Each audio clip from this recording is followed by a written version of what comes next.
Hello everyone and welcome back to my channel. We are finishing off reading through the February 2021 edition of The Light, a truth paper available for free on their website. The link is in the description.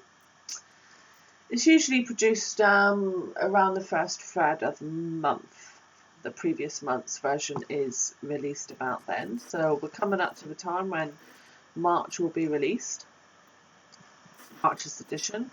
So this is page 15 and this is the health section, and this article is entitled How Lockdowns Damage Our Immunity, written by Charles Spedding.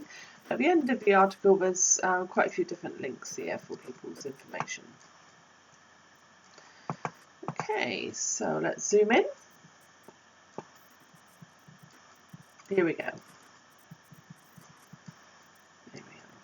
Throughout the COVID crisis, Boris Johnson has always said that he is following the science. The Prime Minister has no scientific background and relies entirely upon the advice he receives from members of the Scientific Advisory Group for Emergencies, otherwise known as SAGE.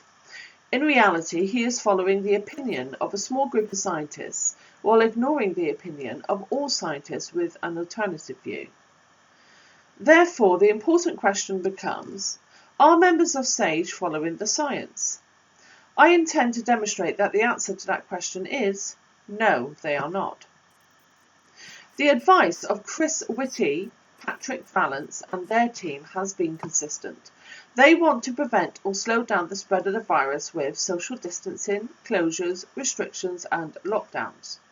They originally said there was only very weak evidence for wearing masks, but in June, when the virus was at its seasonal low point, face coverings became mandatory. We are now in January, and despite strict lockdowns or tiers since early November, Chris Whitty is telling us that hospitals are about to be overrun with surging COVID-19 cases. He and other members of SAGE are blaming the public for not being fully compliant with the restrictions. We are also told that a mutation of hold on. So where's that gone? We are also told that a mutation of the virus is much more transmissible, and we need harder and longer lockdowns. A worldwide search of relevant scientific literature paints a different picture. Dr. Sheldon Cohen is a professor of psychology at the Carnegie Mellon University in Pittsburgh. He has spent over 3 decades studying the connection between psychological stress and its impact on viral respiratory diseases. His research involves a thorough psychological assessment of his volunteers before they are placed in quarantine and exposed to viruses causing influenza or the common cold. The severity of the symptoms suffered by each individual are measured and compared with their pre-infection status. Professor Cohen consistently finds that people with the highest levels of long-term stress suffer more extreme symptoms than those with low levels of stress. He also finds that smoking and low vitamin levels are linked to poor outcomes. Factors associated with decreased risk included social integration, social support, physical activity, adequate and efficient sleep, and moderate alcohol intake. Many may be relieved to know that teetotalism and excessive alcohol intake were both linked with worse outcomes. This may be because a drink or two tends to make us more relaxed and relieve stress for a time. Professor Cohen says social integration refers to the degree to which an individual participates in a broad range of social relationships and is generally defined in terms of the number of social roles one plays. For example, spouse, parent, friend, fellow employee, volunteer, church member. Social integration has been found to predict lesser mortality as well as lower risk for cardiovascular disease onset and disease progression. These associations are thought to occur because social integration tends to boost positive psychological states that have beneficial effects on a range of disease-relevant physiological pathways. In contrast, a particularly low level of integration is viewed as social isolation, which is experienced as a stressful event.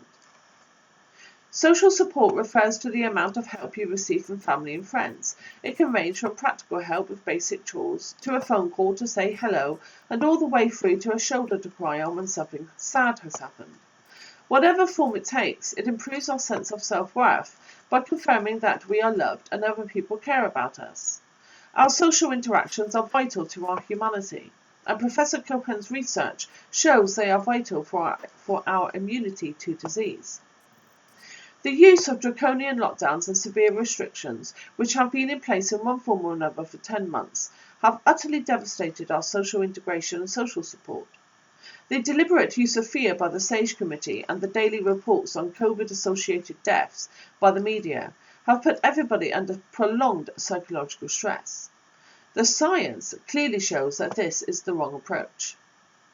Chris Whitty is currently telling us that the new variant of the coronavirus is much more transmissible than the original.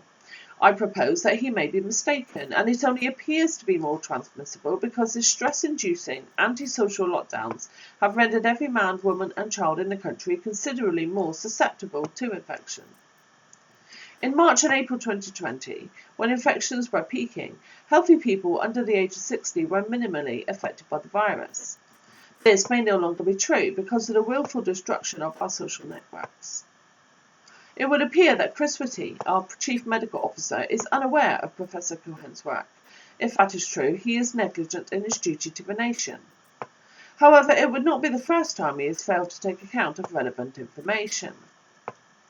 There is a considerable body of evidence to show that optimum levels of vitamin D reduce the severity of viral infections. He has never suggested we should supplement our diets during the winter months, despite the fact there is no downside to an ideal level of this essential nutrient. He has made no mention of the fact that 95% of deaths have occurred in people with pre-existing metabolic disease. These conditions are frequently caused by a diet which elevates blood sugar. Research has shown that people with raised blood sugar suffer more severe infections than those with normal levels. Throughout his tenure as Chief Medical Officer, he has made no attempt to tackle the enormous problem of obesity and all its associated diseases. He is the top doctor in a country where 65% of people are overweight, and he has no solution for it. The only option he offers to tackle COVID-19 is to repeat and intensify lockdowns. He does not seem to realise they do not work. We cannot expect Boris Johnson and Matt Hancock to follow the science when even their advisors refuse to follow it. Okay. And there's a few links here at the end. One to Dr. Cohen's work. One to information about vitamin D deficiency as a predictor of poor prognosis in patients with acute respiratory failure.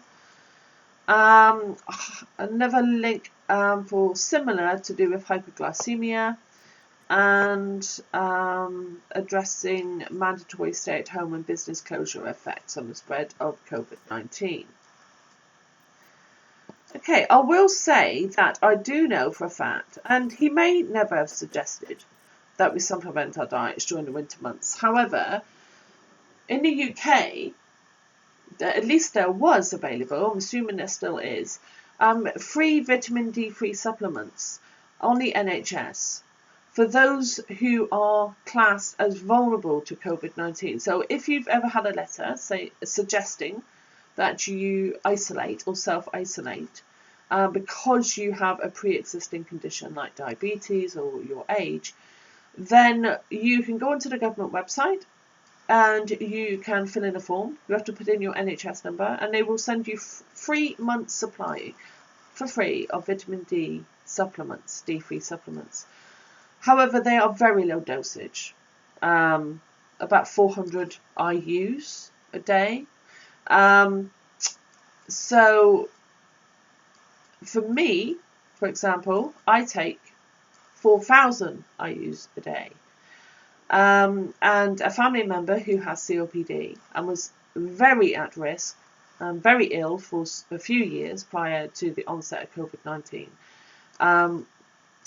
she started taking 4,000 IUs a day in March 2020.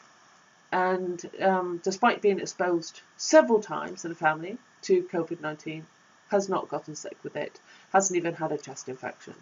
In fact, her chronic chest infection she had for several years completely cleared up. So do your research. There are other vitamins you need to take if you take high doses of vitamin D3. There's vitamin K2 version M7, which is very important, as well as sufficient calcium. So do your research on it. If you're entitled, then I will certainly apply to get your free vitamin D3 supplementation. And yes, go from there. All right, so thank you for listening. And I will see you soon with the next article. Until then, take care of yourself, and we'll speak soon. Okay, bye-bye.